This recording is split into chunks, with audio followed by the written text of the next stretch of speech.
Hello guys, അനിമെന്റോർ സ്റ്റോറീസിന്റെ പുതിയൊരു വീഡിയോയിലേക്ക് എല്ലാവർക്കും സ്വാഗതം. ഈ വീഡിയോയിൽ നമ്മൾ വൺ പീസിന്റെ ചാപ്റ്റർ ആയിട്ടുള്ള 1180 സ്പോയിലേഴ്സ് ആണ് ഡിസ്കസ് ചെയ്യാനായിട്ട് പോകുന്നത്.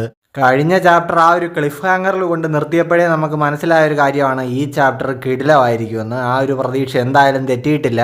വീഡിയോ ഇഷ്ടപ്പെട്ട് കഴിഞ്ഞാൽ ഉറപ്പായിട്ട് നിങ്ങളൊന്ന് സപ്പോർട്ട് ചെയ്യുക. നമ്മളുടെ ലാസ്റ്റിലെ ഇട്ട ഒരു വീഡിയോ കോപ്പിറൈറ്റ് വന്നിട്ട് റിമൂവ് ആയിട്ടുണ്ടായിരുന്നു. സോ നമ്മളുടെ ഈ ചാനൽ സബ്സ്ക്രൈബ് ചെയ്തിട്ടുള്ളവർ ഉറപ്പായിട്ടും എൻ്റെ ഒരു ബാക്കപ്പ് ചാനലുണ്ട്, അതുകൂടി ഒന്ന് സബ്സ്ക്രൈബ് ചെയ്തിട്ടേക്കുക. കാരണം എങ്ങാനും ഒരു ദിവസം ഈ ചാനൽ പോവുകയാണെങ്കിൽ ഞാൻ പിന്നെ വീഡിയോസ് ഇടുന്നത് ആ ബാക്കപ്പ് ചാനലിലായിരിക്കും.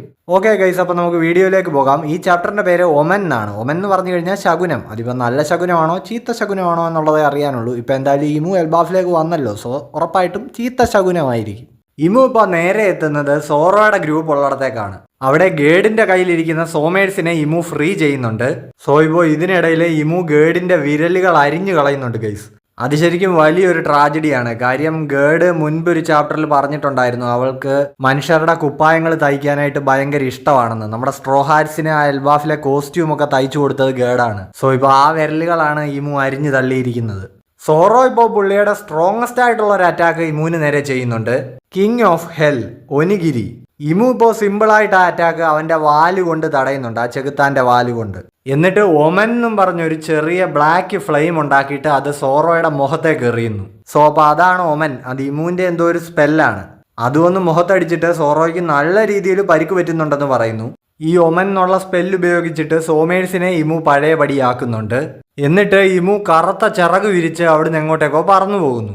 അവനിപ്പോൾ ചെല്ലുന്നത് സാഞ്ചിയുടെ ഗ്രൂപ്പ് ഉള്ളിടത്താണ്. എന്നിട്ട് അവിടെ കിടക്കുന്ന കില്ലിംഗ്ഹാമിനെയും ഇതേ ഒമൻ സ്പെല്ല് ഉപയോഗിച്ചിട്ട് പഴയപടിയാക്കുകയാണ്. സാഞ്ചി ഇപ്പോൾ ഇമുവിനെ കിക്ക് ചെയ്യുന്നുണ്ട്. ഇമു ആണെങ്കിൽ ആ അറ്റാക്ക് കാല് വെച്ച് ബ്ലോക്ക് ചെയ്യുന്നു.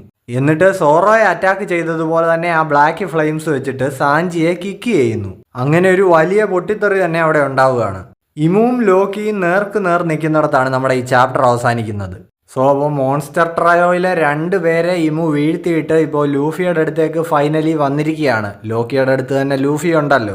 ഇപ്പോൾ അവർ തമ്മിലുള്ള ഫൈറ്റ് കാണാൻ നമുക്കങ്ങനെ അധികം കാത്തിരിക്കേണ്ടി വരില്ല. കാര്യം ഈ ചാപ്റ്റർ കഴിഞ്ഞാലും ബ്രേക്ക് ഇല്ല ഗൈസ്. അപ്പോൾ ഇത് ചെറിയ സ്പോയിലേഴ്സ് മാത്രമാണ്. ഇതിലും വലിയ സംഭവങ്ങളൊക്കെ ചാപ്റ്ററിൽ കാണുമെന്ന് ഞാൻ പ്രതീക്ഷിക്കുന്നുണ്ട്. അപ്പോൾ എന്തായാലും ഞാൻ എക്സൈറ്റഡ് ആണ് ഈ ചാപ്റ്ററിന് വേണ്ടിയിട്ട്. വെള്ളിയാഴ്ച തന്നെ ചാപ്റ്റർ റിലീസ് ആവും. സോ വെള്ളിയാഴ്ച തന്നെ അല്ലെങ്കിൽ ശനിയാഴ്ച നമ്മൾ ഇതിൻ്റെ ഡീറ്റെയിൽഡ് എക്സ്പ്ലനേഷൻ ചെയ്തിടുന്നതായിരിക്കും. അപ്പോൾ എൻ്റെ എല്ലാ പ്രിയ സബ്സ്ക്രൈബേഴ്സിനും ഹൃദയം നിറഞ്ഞ വിഷു ആശംസകൾ. Okay, by.